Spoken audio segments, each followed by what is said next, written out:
ကျွန်တော်အသက်9နှစ်သားပါခုနကျွန်တော်ကြောတဲ့ကျွန်တော်ရဲ့အမေနဲ့အထော်ကဘယ်လိုခေါ်လဲသူကကျွန်တော်အိမ်မှာဆိုတော့သူတို့ဘေးဒင်းဝါသနာဦးပေါ့နော်သူတို့ဟာတွက်တက်ချစ်တက်တဲ့တီးမီခောက်မီပေါ့နော်ဟိုအတွက်ဒီအတွက်အဲ့လိုလုပ်တဲ့ခါမှာကျွန်တော်ကဟိုဆက်စုတာပေါ့နော်ဟာဒါဘာတွေလဲပေါ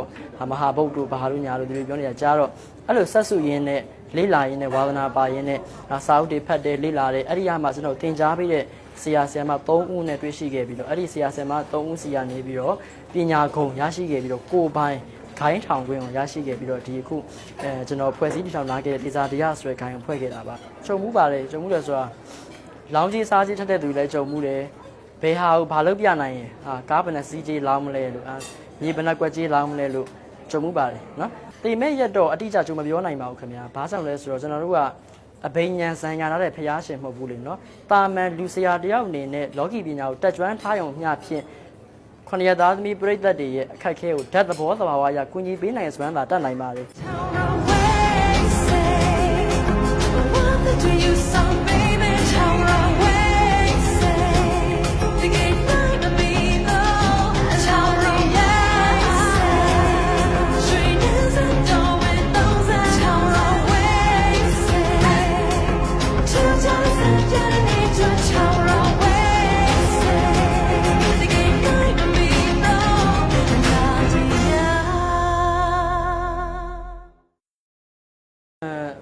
16နှစ်ပြည့်ပေါ့နော်16နှစ်ဆိုတာဒါနိုင်ငံတိုင်းမှာရောကမ္ဘာပေါ်မှာတရားဝင်လူငယ်ဘဝမှာဒီဘယ်လိုခေါ်မလဲလူကြီးဘဝတို့ကူးပြောင်းတဲ့နှစ်ပေါ့နော်ကလေးဘဝမှာဒီတရားဝင်လူကြီးတရားဖြစ်ပြီလို့သတ်မှတ်လို့ရတဲ့နှစ်ဖြစ်တဲ့အတွက်ကျွန်တော်တို့ဒါကိုယ်သက်လည်း16ပြည့်ပြီကိုယ့်ရဲ့ဗီဒင်ဆရာဖြစ်ခဲ့တဲ့လောကီဆရာဖြစ်ခဲ့တဲ့တက်တန်းကိုကြည့်တဲ့ခါမှာလည်း8နှစ်ပြည့်ပေါ့8နှစ်ပြည့်ဆိုရင်ရတုမှာဆိုကျေးရတုမြောက်တယ်ပေါ့နော်အဲ့လိုမျိုးလေး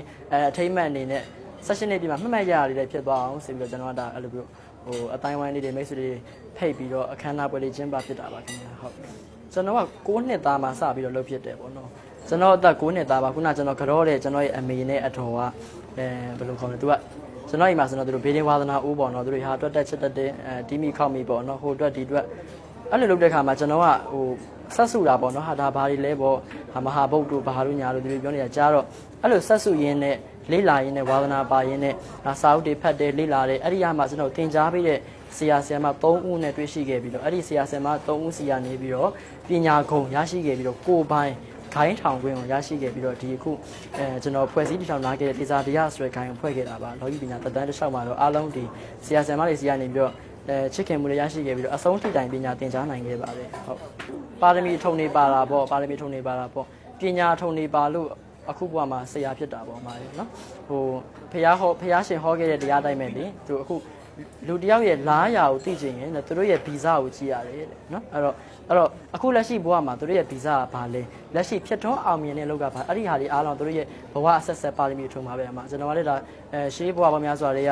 ဒီပညာကိုလေးလာလေးစားခဲ့တယ်ဆရာဖြစ်ခဲ့တယ်ပါရမီထုံပညာထုံတွေပဋ္ဌာန်းဆက်တွေပါရှိခဲ့လို့အခုဘဝမှာငငယ်ရွယ်နဲ့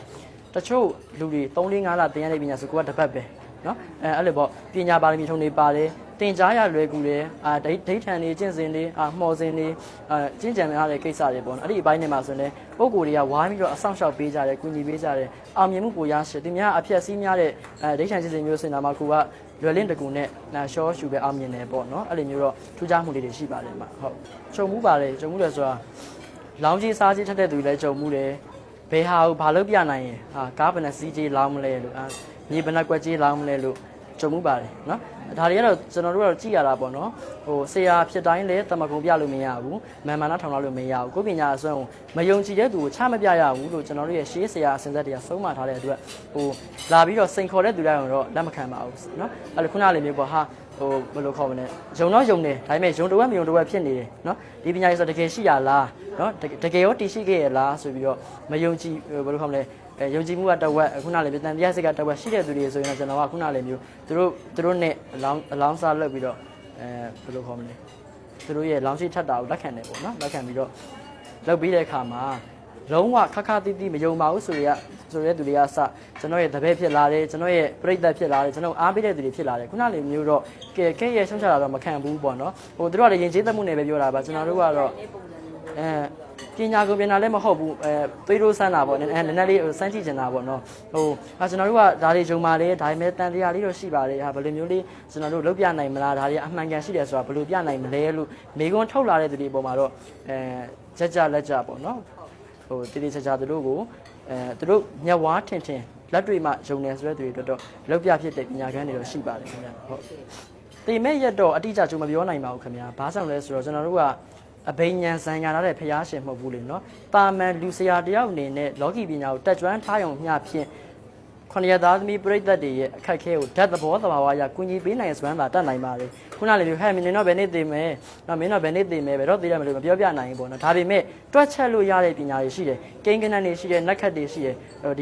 ပြောပြလို့သတိပေးလို့ရနိုင်တဲ့အကျမ်းပြင်းအားဖြင့်ပေါ်ပြလို့ရနိုင်တဲ့ပညာစွမ်းတွေကတော့အများကြီးရှိတာပေါ့နော်ဇက်တော်တွေထဲမှာလည်းပါတယ်လေဗြဟ္မဏာကြီးကပုံနာကြီးကသူ့တပည့်ပြောတယ်မင်းဒီတိုင်းခကြီးမှာသိလိမ့်မယ်နော်မင်းမသွားနဲ့ဆိုဒါပေမဲ့သူ့တပည့်ကသွားတယ်သွားတော့ဘာလို့လုပ်လဲဟာလမ်းနေခင်းတယ်တရားတွေခင်းတယ်အသစ်ကိုင်းတွေဖယ်ပေးတယ်နော်အဲ့တော့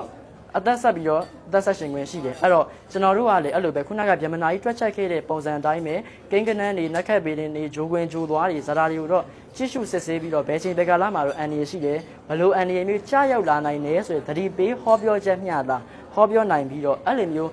အန်ဒီရတွေမကြားရောက်လာအောင်လို့ဘယ်လိုမျိုးကံတရားကိုဆက်မလဲကုသိုလ်ကံတွေဘယ်လိုဆက်လုပ်မလဲအသက်ဆက်လက်ရှင်သန်ခွင့်ရအောင်တတ်တန်းဆက်ပြီးတော့ရှည်နေအောင်ဘာတွေလုပ်ရမလဲဆိုတဲ့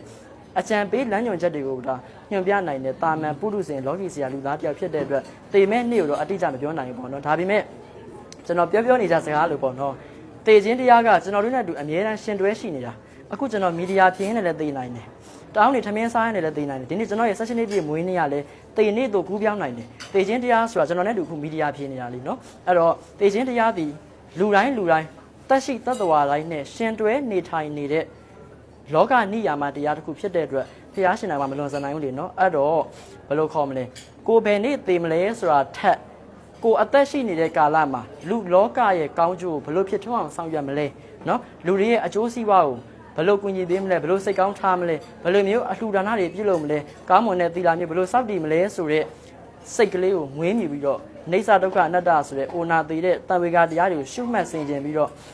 လူလောကမှာကိုအခုအသက်ရှူနေတော့လှုပ်ရှားလှုပ်ကိုင်နေတော့မျက်စိဖွင့်နေတော့အခိုက်ကာလမှာကောင်းကျိုးတွေဖြစ်ထွန်းအောင်ဘာတွေငါတို့ဆောင်ရွက်ပေးလို့ရမလဲဆိုတာကိုပဲနှလုံးသွင်းပြီးတော့စင်ကြယ်ရှုမှတ်ဖို့တော့လိုအပ်ပါတယ်အဲ့ဒီအတိတရားပဲရှိဖို့လိုပါတယ်ကိုယ်ပဲနေသိမလဲဆိုတာရေးမကြည့်ပါဘူးသိခြင်းတရားဆိုတာကိုနေ့ကစက္ကန့်နဲ့အမျှနော်စက္ကန့်ရဲ့ဒတာအစိတ်နဲ့အမျှကက်လက်ရဲ့တည်ရှိနေတာဖြစ်တဲ့အတွက်နေတိုင်းသိနိုင်တယ်ဘယ်လိုခေါ်မလဲမနှက်ပြန်နိုးမလိုက်ကိုသိပြီပေါ့ဟုတ်တယ်မလားတွက်ချက်မှုရဆိုရင်တော့တရားမှာ65ရာခိုင်နှုန်းတော့မှတ်ကန်ပါလေနော်အဲ့တော့အဲ့ဒီဥမာပေါ်တွက်လိုက်မယ်ဒီလူကအသက်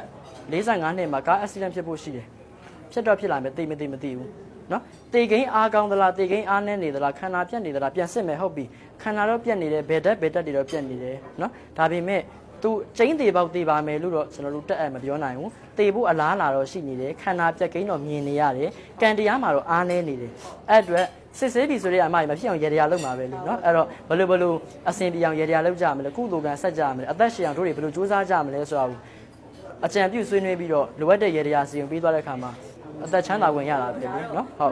ပြောသူပေါ့နော်ဒါပြောချင်ပါတော့ဘာမှတော့စနေမရဘူးမရဘူးပေါ့ဟုတ်ဒီကြားထဲမှာကိုကုသိုလ်ကောင်းမှဟုတ်ကဲ့ကုသိုလ်ကောင်းမှုတွေလုပ်လိုက်လို့သူ့ကိုကပ်ဖယ်သွားတယ်လို့ဖြစ်နိုင်တယ်နောက်ပြီးတော့ဘယ်လိုခေါ်မလဲ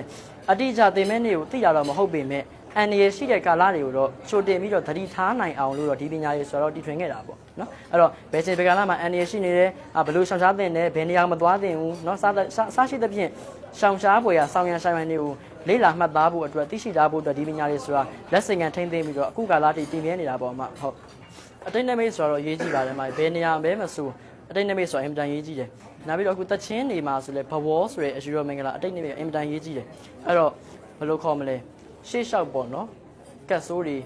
မလာအောင်ကတ်ဆိုးတွေကနေရှောင်လွှဲနိုင်အောင်နော